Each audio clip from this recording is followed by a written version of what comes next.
Bonjour, aujourd'hui on va voir Life 3.0. Donc c'est Being Human in the Age of Artificial Intelligence.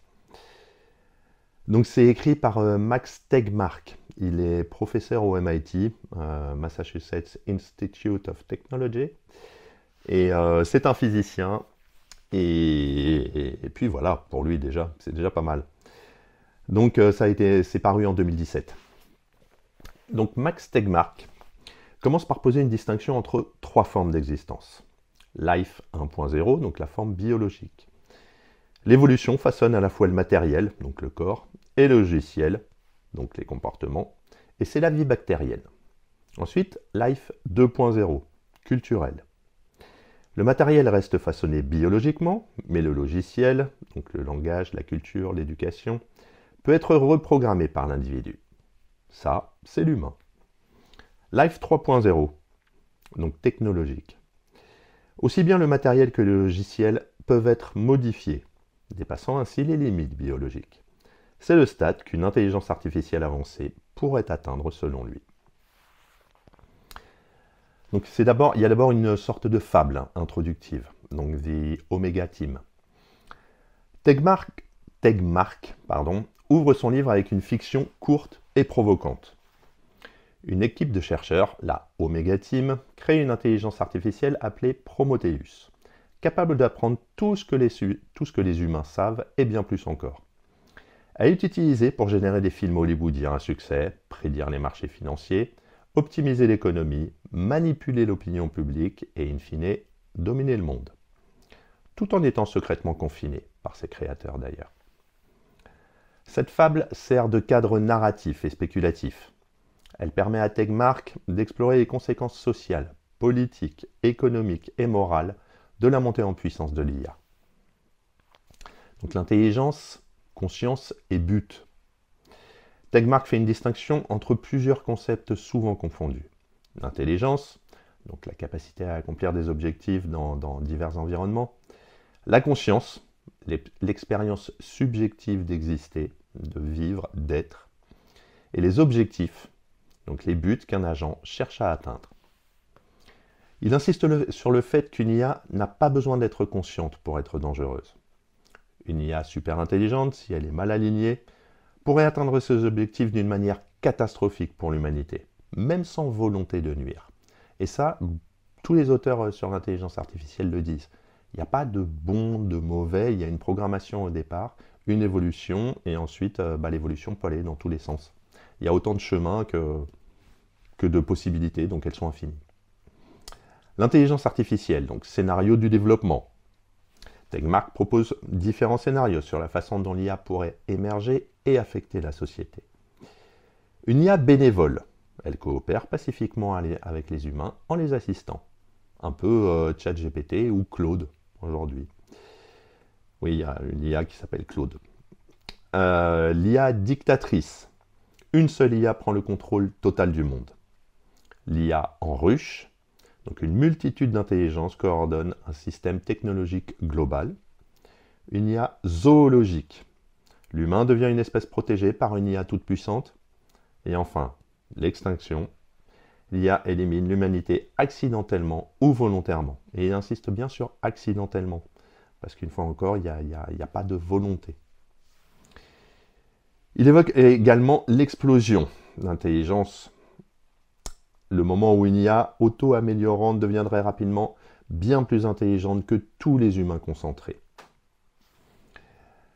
Les risques existentiels et la question de l'alignement. Tegmark consacre une partie importante de son livre à ce qu'il appelle donc les risques existentiels, des scénarios où l'humanité entière pourrait disparaître. Il souligne notamment le risque d'une course à l'IA non régulée entre grandes puissances. Alors ça, c'est ce que fait l'Europe. Pour le coup, l'Europe en ce moment régule à mort. La difficulté de programmer des valeurs humaines dans une machine, ça c'est plus ce que font les Chinois, les Américains, voilà. Et le problème du but, le goal, en anglais goal misalignment, comment s'assurer que l'IA poursuive des objectifs compatibles avec les nôtres. Donc il suggère que nous devons créer une discipline robuste appelée AI Safety, IA sécurité, afin d'anticiper ces dangers avant qu'il ne soit trop tard. Maintenant, l'impact sur l'économie et la société. La montée de l'IA pourrait détruire de nombreux emplois, en particulier les tâches routinières, chauffeurs, comptables, diagnosticiens, par exemple. Réduire l'inégalité, si elle est bien utilisée, ou l'aggraver drastiquement, si elle concentre le pouvoir entre les mains d'une élite technologique. Un peu comme c'est le cas pour l'instant, disons les choses telles quelles. Elle pourrait modifier la géopolitique mondiale, c'est-à-dire la puissance ne reposant plus sur la force militaire, mais sur l'intelligence logicielle. Et elle pourrait également créer des systèmes de surveillance massifs, comme en Chine, ou même à l'échelle planétaire. Donc, on est en route. Que voulons-nous devenir? Max Tegmark pousse le lecteur à une réflexion morale et existentielle. Que signifie être humain dans un monde où une intelligence non humaine nous dépasse? Voulons-nous fusionner avec les machines? Donc ça, il parle de transhumanisme. Préférons-nous déléguer la gouvernance à une intelligence supérieure? Vu l'état de nos personnalités politiques, on est en droit de se poser la question. Ou devons-nous garantir une forme de contrôle démocratique sur l'IA pour préserver nos valeurs humaines? Il plaide pour une gouvernance inclusive, où les humains définissent ensemble le futur souhaitable de la vie sur Terre, et au-delà d'ailleurs. Les solutions proposées? Donc le livre ne se limite pas à la spéculation. Tegmark propose des actions concrètes, notamment investir dans des recherches sur l'alignement concernant l'IA, encourager la transparence des grands laboratoires d'IA, c'est pas gagné, créer un cadre juridique international, c'est pas gagné, et fonder une constitution de l'IA, alors peut-être avec une ou deux, trois catastrophes, ça pourra voir le jour, donc qui guiderait les systèmes intelligents à respecter certains principes moraux fondamentaux, sachant que les principes moraux fondamentaux peuvent varier d'un pays, d'une région à une autre. Donc si on analyse un peu le livre, donc les points forts, il y a une clarté pédagogique. Il excelle, l'auteur, à vulgariser des concepts complexes, la neuroscience, l'IA, la cosmologie, tout en conservant leur profondeur. Il y a une approche équilibrée. Il ne dramatise pas inutilement, mais prend au sérieux les risques liés à l'IA. Il y a une vision à long terme. Donc, le livre explore le futur non seulement des 10 prochaines années, mais aussi du prochain million d'années. Et il y a une portée philosophique.